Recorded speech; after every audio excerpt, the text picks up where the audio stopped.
지난주엔 용서에 대해서 말씀을 전했습니다. 죄의 용서. 오늘도 이 죄의 용서에 대해서 조금 더 말씀을 드리려고 합니다. 지난주에 말씀드린 게 용서해야 용서받을 수 있다고 했습니다. 용서해야 용서받을 수 있다. 그 말은 정확히 예수님께서 마태복음 6장 14절 15절에서 하신 말씀입니다. 마태복음 6장 14절 15절 이렇게 말씀하십니다. 너희가 사람의 잘못을 용서하면 너희 하늘 아버지께서도 너희 잘못을 용서하시려니와 너희가 사람의 잘못을 용서하지 아니하면 너희 아버지께서도 너희 잘못을 용서하지 아니하시리라. 이것이 예수님의 가르침입니다. 이것은 예수님께서 기도를 가르치신 다음에 바로 이어서 하신 말씀입니다. 예수님께서 가르쳐 주신 기도, 주기도라고 하죠. 주님의 기도다. 짧게 주기도라고 합니다. 주의 기도. 앞에 뒤에 이제 문이다 해서 주기도문 했는데 주님께서 가르쳐 주신 기도입니다. 거기서 가장 중요한 것은 바로 용서라는 것을 예수님께서 가르치고 계신 겁니다. 내가 다른 사람의 잘못을 용서해야만 하나님께서 내 잘못을 용서받을 수 있다는 겁니다. 그것이 예수님의 가르침의 핵심입니다. 그러면 반대로 내가 다른 사람에게 잘못한 일, 피해 준 일이 있으면 어떻게 해야 하겠습니까? 당연히 피해를 끼친 사람에게 용서를 구해야 합니다. 사죄하고 속죄해야 하는 것이죠. 사람에게 속죄하지 않으면 하나님께도 속죄받지 못합니다. 사람들은 열심히 하나님께 속죄받으러 나옵니다. 그러나 반드시 사람에게 속죄하지 않으면 하나님께도 속죄받지 못한다. 이것을 반드시 깨달아야 합니다. 순서가 잘못되면 아무것도 되지 않는다는 것을 좀 알아야 하겠습니다.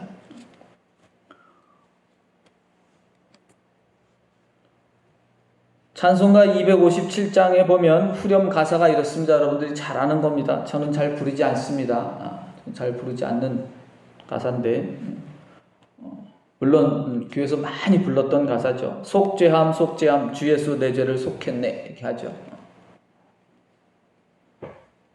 열심히 내 죄를 속하는 것만 찬송합니다. 막 신났어요. 그냥 열심히 내 죄 속하는 건 잘해. 근데 다른 사람 죄는 이렇게 물어보면 눈만 껌뻑껌뻑 하고 있죠. 여러분들이 내 죄 속하기를 간절히 바라는 만큼 다른 사람의 죄를 속해야 된다는 것입니다. 속죄가 무엇인가? 속죄가 뭐죠? 속죄. 국어사전에 이렇게 되어 있습니다. 선행으로 죄값을 치르는 일이다 이렇게 되어 있습니다. 죄값을 치르는 일입니다. 그것이 속죄예요. 어려운 단어입니다. 속죄하다. 주 예수 내 죄를 속했네 라는 말은 예수 그리스도가 내 죄값을 대신 치렀다는 겁니다. 비유하자면 이런 겁니다. 내가 죄를 짓고 감옥에 들어갔다고 합시다. 예수님께서 법원에다가 판사한테 내는 건 아니죠. 법원에다가 돈을 내고 나를 감옥에서 풀어주게 하는 겁니다. 그것이 속죄입니다. 보통 보석금이라는 걸 내고 나오죠. 근데 보석금은 임시로 나오는 것이고 이것은 죄값을 내고 완전히 죄를 법적으로 없다고 해주는 거죠. 없다고 하는 거죠. 사라지는 건 아니다. 제가 항상 그럽니다. 사라지는 건 아니다. 잘못한 일은 사라지지 않고 하나님께서 없다고 해주겠다. 이렇게 해주는 겁니다. 완전히 내가 저지른 잘못, 죄는 이 우주 안에서 사라지지 않습니다. 단지 하나님께서 내가 기억하지 않겠다.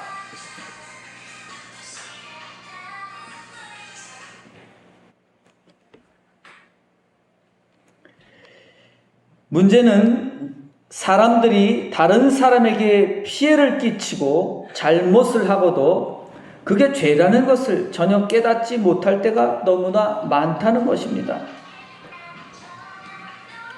한 번 오면 두 번째도 반드시 옵니다. 처음 안 받으면 두 번째도 반드시 오니까 반드시 전화기를 끄셔야 합니다. 첫 번째 왔으면 반드시 끄십시오.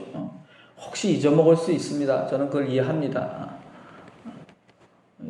제가 예배 들어오기 전에 가장 먼저 하는 게 핸드폰을 끄는 겁니다. 끌 수는 없으니까 어쨌든 무음으로 하는 건데 그게 가장 먼저 하는 일이 되어버렸어요. 여러분들도 꼭 잊어먹을 수 있는데 괜찮습니다. 근데 이제 어떤 사람이냐면 전화를 받아요. 여러분 절대 그러지 마십시오. 전화가 오면 받지 마세요. 교회에서 예배드리다가 저는 옛날에 있던 교회에 서울에 있는 교회인데 이 권사님 한 분 계셨는데 굉장히 지위가 높으신 분이에요. 어떤 분이냐면 우리나라 오페라 서울 오페라 단장 한국 오페라인데 거기 단장이에요. 굉장한 파워가 있는 분이죠. 모든 우리나라 웬만한 노래 좀 한다는 사람들은 다 그 오페라에 와서 다 노래를 하는데 그 경희대학교 교수였고 경희대학교 교수님이셨고 또 오페라 단장이었으니까 뭐 파워가 엄청 우리나라에서 좀 내노라 하는 여자 권사님이에요. 여자 권사님. 근데 정말 납득이 안 되는 건 예배 시간에 핸드폰이 왔는데 그 전화를 예배 시간에 받아요. 뒤에서 받고서 통화를 해요. 그런데요, 창피한 건 목사님들도 그래요. 제가 목회자 세미나를 갔는데 맨 뒤에 앉았습니다. 왔어요. 뒤에 앉았는데 옆에 앉았는데 통화하고 있어요. 계속. 저는 제가 그럴 때 분노를 하는데 막 참죠. 소리치고 싶어요. 막 그럴 때는 나가라고. 하여간 그렇습니다. 목사님들도 그런 분들이 계시더라고. 참 이해가 안 됩니다. 절대. 세미나 같은 데서 어쨌든 그럴 수는 있다. 저도 실수할 수 있습니다. 저도 울릴 때가 있어요. 다 그럴 수 있는데 그렇다고 해서 이제 그냥 알고는 있어야 된다. 요즘에 그게 저희가 됐는데 어쨌든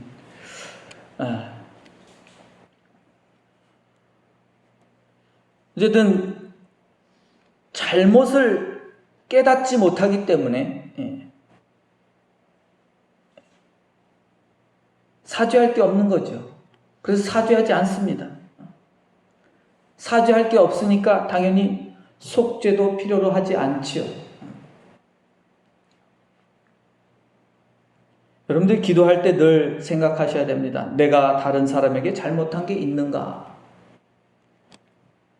가장 먼저 생각해야 되는 겁니다. 내가 다른 사람에게 죄 지은 게 있는가? 사죄할 일이 있는가? 만일 생각이 안 나거나 없다고 생각한다면 그는 스스로 속이고 있는 것이며 하나님을 거짓말쟁이로 만드는 것이라고 요한 1서 성경은 말씀합니다. 사람들 거의 대부분은 다른 사람의 잘못은 잘 알아도 여러분들도 잘 아시죠? 자기 잘못 전혀 모른다는 것입니다. 남의 죄는 금방 찾아내도 자기 죄는 전혀 찾아내지 못한다는 거지요.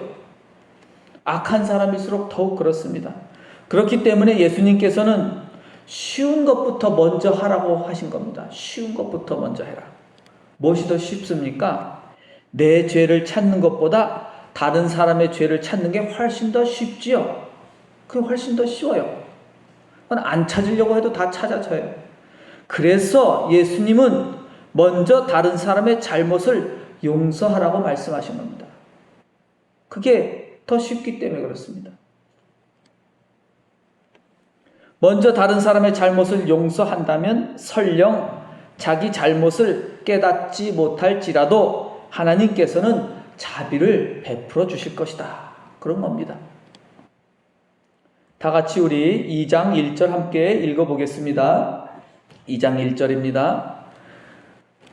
다 한 목소리 읽겠습니다. 나의 자녀들아, 내가 이것을 너희에게 쓰면 너희로 죄를 범하지 않게 하려 함이라. 만일 누가 죄를 범하여도 아버지 앞에서 우리에게 대언자가 있으니 곧 의로우신 예수 그리스도시니라. 요한은 지금 이 성경책에 쓰는 이 이야기를 성경책에 쓰는 까닭이 무엇이라고 합니까? 이 성경을 쓰는 이유가 너희로 죄를 범하지 않게 하려 한다는 거죠. 더 이상 죄 짓지 않게 하려 한다는 겁니다. 다시 감옥으로 들어가서 살지 않도록 한다는 겁니다. 다시 죄의 노예로 살지 않도록 하기 위함이라고 말씀합니다. 그러면 다시 죄를 범하지 말고 감옥에 들어가지 말아야 할 겁니다. 그러나 사람들은 예수님께서 목숨을 내고 풀어줬는데도 감옥에서 나오지 않고 감옥에서 그대로 살아갑니다. 평생 교회를 다녀도 예수 믿는 사람들 대부분은 자기는 죄가 없다고 생각하고 무슨 죄를 지었는지도 모릅니다. 그거는 성도들뿐만 아니라 목사들도 다 똑같습니다. 부끄러운 일이죠. 그러니 하나님께 고백할 죄가 없지요. 따라서 용서받을 죄도 없는 겁니다. 또 진짜 고백해야 될 죄는 고백하지 않고 가짜 죄만 열심히 고백합니다. 가짜 죄만 고백했으니 죄를 용서받은 것이 없습니다. 예수님은 목숨을 바쳐서 우리를 죄의 감옥에서 풀어주셨는데 사람들은 죄의 감옥으로 도로 기어 들어가서 꺼내달라고 소리칩니다. 감옥에 살면서 속죄함을 외칩니다. 매우 어리석고 우스운 꼴입니다. 1절에 대언자라는 말이 있습니다. 대언자. 우리에게 대언자가 있다. 무슨 뜻이냐 하면 요한복음에서는 이 말을 보혜사다 이렇게 말합니다. 보혜사, 어려운 뜻입니다. 쉽게 말하면 그냥 변호사란 뜻입니다. 변호사. 죄인을 대신해서 판사에게 자비를 베풀어 달라고 변호하는 사람을 뜻합니다. 예수님은 하나님께 그렇게 하신다 이겁니다. 우리를 대신해서. 그것을 좀 멋있는 표현으로 보혜사다. 은혜를 구해주는 사람이다. 2절에서 예수님은 또한 우리 죄를 위한 화목제물이라고 말씀합니다. 무슨 뜻일까요?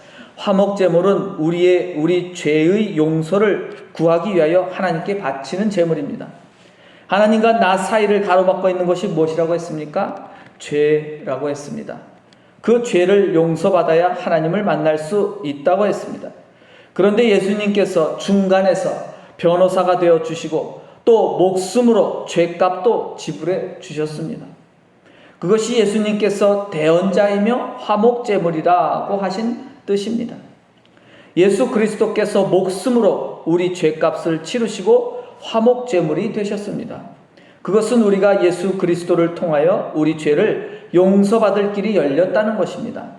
다시 하나님을 만날 길이 열렸다는 것입니다. 내가 먼저 다른 사람의 죄를 용서하고 또 예수님을 통하여 죄를 용서받는다면 그때야 비로소 하나님을 만날 수 있습니다. 우리가 드리는 예배는 하나님을 만나는 예식입니다. 예배는 하나님을 만나고 하나님의 말씀을 듣는 시간입니다. 그러나 반드시 용서에서 출발해야 합니다. 이웃의 잘못을 용서하는 일과 하나님께 용서받는 일이 없다면 결코 하나님 앞에 예배 드릴 수 없습니다. 예배를 드린다고 해도 그 예배는 헛된 예배가 된다는 사실입니다. 구원의 삶은 죄를 용서받는 것에서 끝나는 게 아닙니다. 다시 감옥에 들어가지 않도록 해야 하는 것입니다.